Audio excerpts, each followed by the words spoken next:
Skill up classes में स्वागत है दोस्तों। आज हम एक नई टॉपिक के साथ में आए हैं। वो हमारा टॉपिक क्या है? आज हमारा टॉपिक है ऑब्जेक्शन हैंडलिंग। जो भी कौन से जो हमारे कमेंट सेशन में बच्चों के द्वारा जो कमेंट किए गए हैं कि सर ये प्रॉब्लम है, उससे रिलेटेड ही हमने आज हमारा जो टॉपिक है वो रखा है। और टॉपिक का नाम ही है, आपको दिखाई दे रहा होगा, क्या नाम है इसका? Student problem on comment. तो हम लेते हैं वन बाई वन कुछ कमेंट्स। चलो देखते हैं हम किन किन के कमेंट्स आए हैं। बहुत सारे कमेंट्स हैं, उसमें से कुछ सेलेक्टेड किए क्लास वाइज।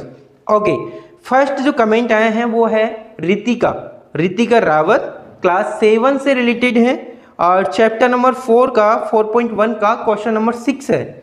बिल्कुल डेफिनेटली आपको इसका जवाब मिलेगा और आज इसका सॉल्यूशन हम करने वाले भी हैं। सेकंड हमारे पास है वो है करण मीना, ये भी हमारे क्लास 7 से हैं और ये भी चैप्टर नंबर 4 का ही क्वेश्चन है। लगता है एक ही क्लास के बच्चे हैं और एक्सरसाइज है 4.1 का क्वेश्चन नंबर 4 और 5। डेफिनेटली इसका जवाब 101% मिलेगा। देखते रहिए और देखते हैं हमारे पास कोई कमेंट है जो क्लास 7 से बिलोंग करता हो। चलो देखते हैं। नेक्स्ट हमारे पास है प्रद्युमन सिंह भाटी। यस, इनका भी जो क्वेश्चन है वो भी है चैप्टर नंबर 4 से, क्योंकि मैंने सेलेक्ट किए हैं किसी एक ही चैप्टर से, उन्हीं के ही कमेंट लिए। ये भी एक्सरसाइज 4.2 का क्वेश्चन नंबर 2 का 6 है इनका। और एक लास्ट कमेंट है वो हमारा है क्लास 7 से है नीलम मीना, चैप्टर नंबर 4 से है, एक्सरसाइज 4.2 का क्वेश्चन नंबर 2 का 4। तो दोस्तों इनको हम करने वाले हैं वन बाई वन। तो आपको करना क्या है, आपको ध्यान से देखना है और सारे क्वेश्चन देखना है। जब तक वीडियो ओवर नहीं हो जाए जब तक आपको हटना नहीं है, क्योंकि कुछ न कुछ तो 100% मिलेगा। फर्स्ट क्वेश्चन हम लेते हैं रितिका रावत जी का। उनका क्वेश्चन है, आप ही को पता था कि कौन सा क्वेश्चन लिया अपन ने। उनका क्वेश्चन है क्लास 7 था और एक्सरसाइज है 4.1 का क्वेश्चन नंबर 6। क्वेश्चन नंबर 6 में इनका जो क्वेश्चन था वो था सेकंड वाला, लेकिन हमने इसका फर्स्ट, सेकंड, थर्ड और फोर्थ जितने भी पार्ट है उन सबको सोल्व करने वाले हैं, जिससे कि इससे संबंधित आपकी जो भी समस्या है वो 101% क्या हो जाए, ठीक हो जाए। ओके रितिका जी, तो स्टार्ट करते हैं। यहाँ पर हमारे पास जो क्वेश्चन है इसी टाइप का है। क्या है हमारे पास? इरफान से, इरफान नाम का एक व्यक्ति है, वो बोलता है दैट कि ही हैज द 7 मार्बल, कि वो कोई 7 मार्बल के स्टोन के जो पत्थर है उनको रखता है more than 5 time of the marble permit. मतलब परमिट के पास जितना मार्बल है उसका मोर देन, कितना मोर देन 5 टाइम, मतलब कि 5 के मल्टीपल में। अगेन यहाँ बोल रहा है कि इरफान हैज 37 मार्बल, और ये किसके इक्वल है? 37 मार्बल्स के। साथ में कुछ गिवन भी है, हमको यहाँ पर मेंशन कर रखा है कि take M to be the numbers of permit marble. मतलब परमिट के द्वारा जो मार्बल है, परमिट के पास जितने मार्बल है उसको डिनोट कर रखा है किससे? एम से। तो हम देखते हैं सॉल्यूशन, करते हैं सॉल्यूशन। सबसे पहले हम बात कर लेते हैं गिवन की। गिवन क्या दे रखा है हमको? एम। एम के बारे में बोल सकते हैं क्या कि number of permit marble is, क्या है हमारे पास? एम। किससे जमा कर रखा है? एम से। फर्स्ट ऑफ ऑल तो हमने इस लाइन को लिया है। सेकंड ये जो लाइन है वो कहाँ गिवन है, क्योंकि ब्रैकेट में दे रखा है। साथ में अब इस क्वेश्चन को कुछ पार्टीशन लेते हैं, पार्ट में डिवाइड करते हैं, जिससे कि आसान हो जाए। जैसे कि यहाँ लिख रखा है 5 टाइम ऑफ मार्बल परमिट। क्या लिखा हुआ है? 5 time of marble permit is, देखो यहां पर जो परमिट के द्वारा जो मार्बल दे रखा है वो कितना दे रखा है? एम। तो 5 time of permit marble is equal to 5 M. यहां तक डाउट क्लियर होगा। इसके बाद में हम नेक्स्ट स्टेप में लेते हैं कि ये क्या है? More than 7। मोर देन 7 का मतलब इसमें 7 प्लस करने वाले हैं अपन।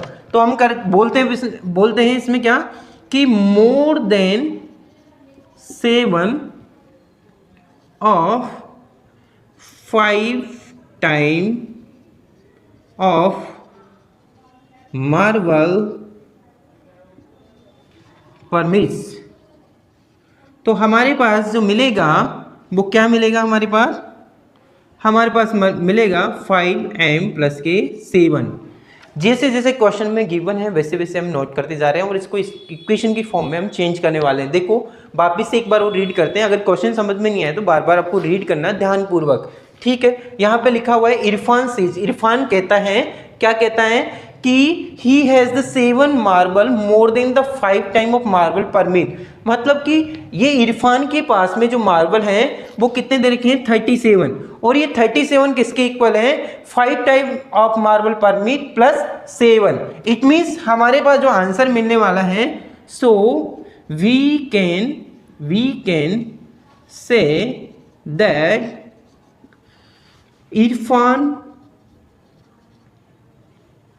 Irfan has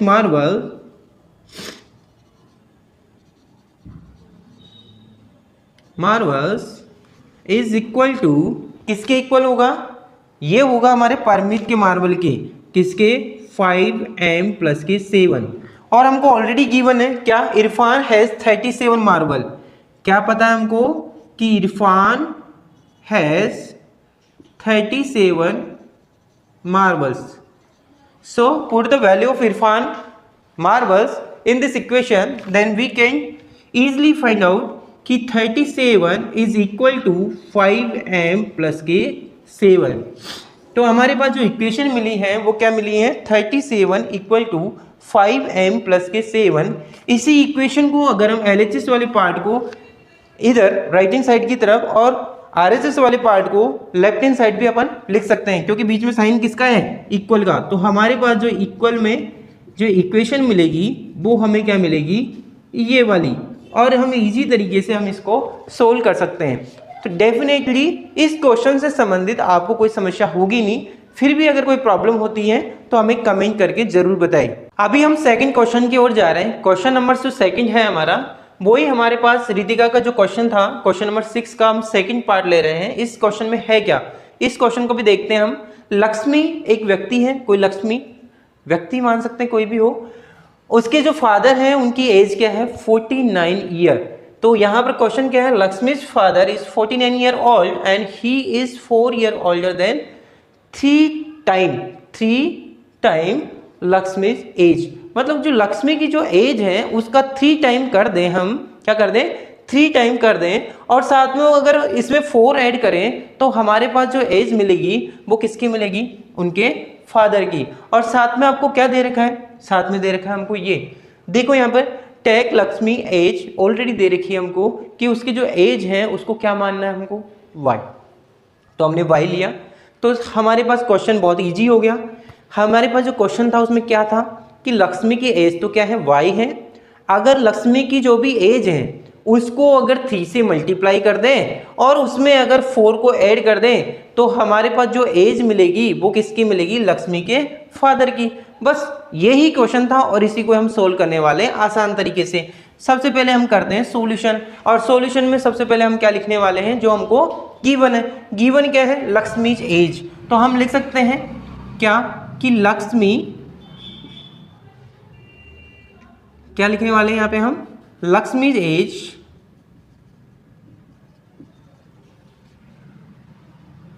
as to be, क्या लिखा हुआ है, वाई। लक्ष्मी की एज क्या दे रखी है, Y.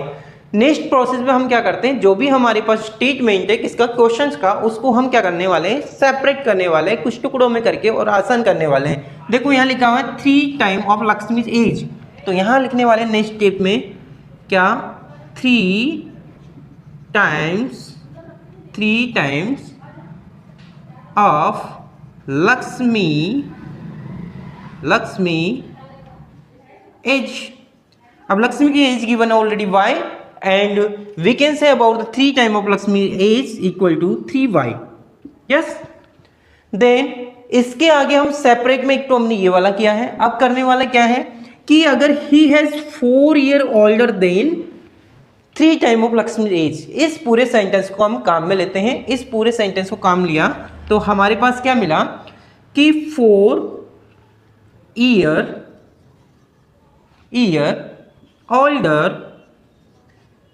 older than 3 times of Lakshmi's as.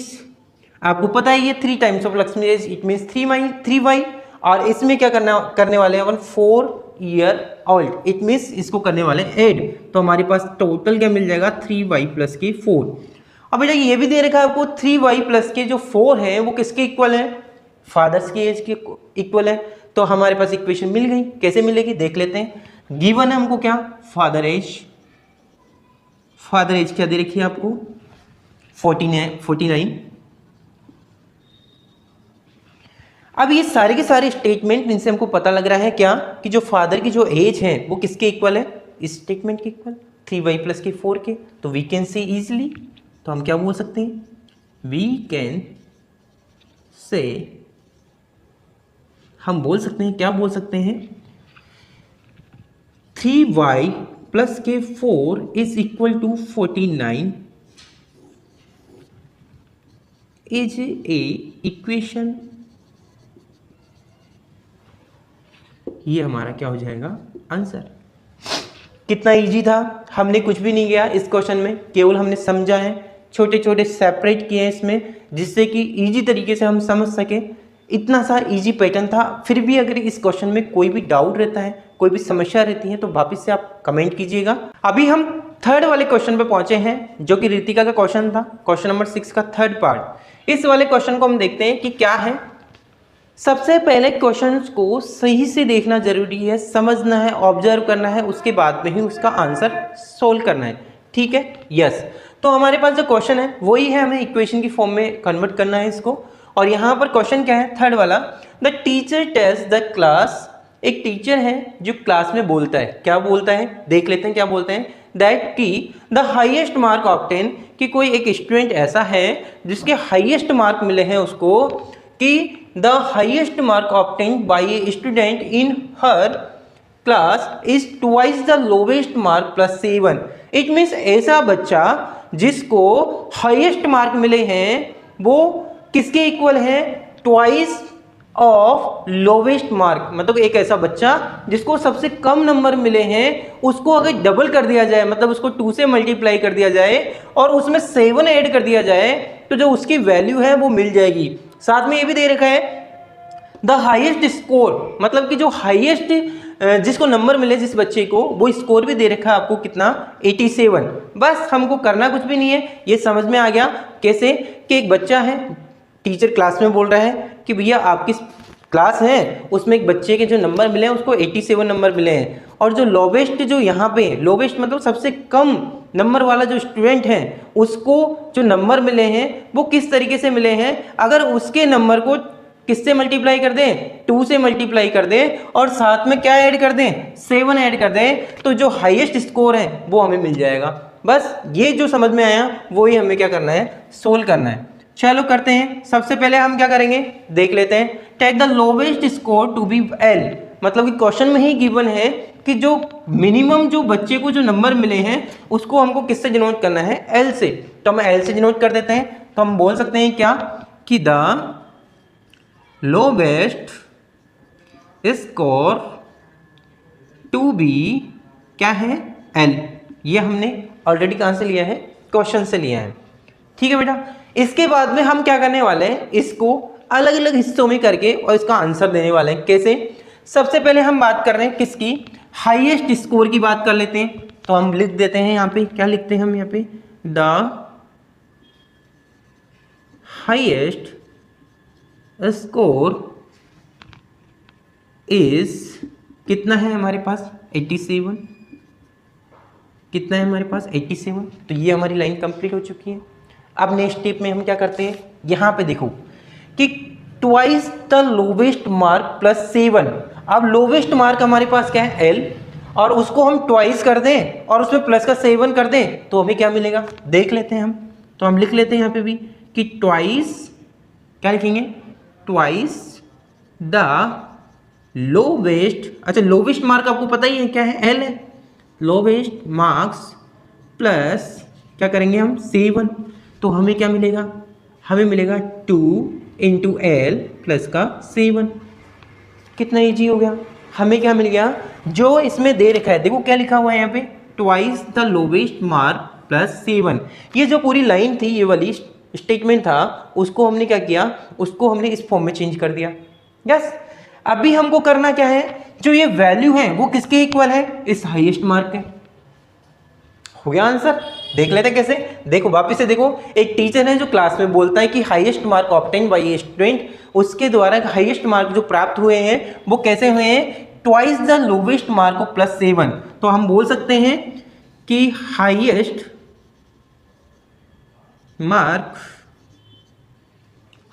Marks is equal to twice, क्या, ट्वाइस द लोवेस्ट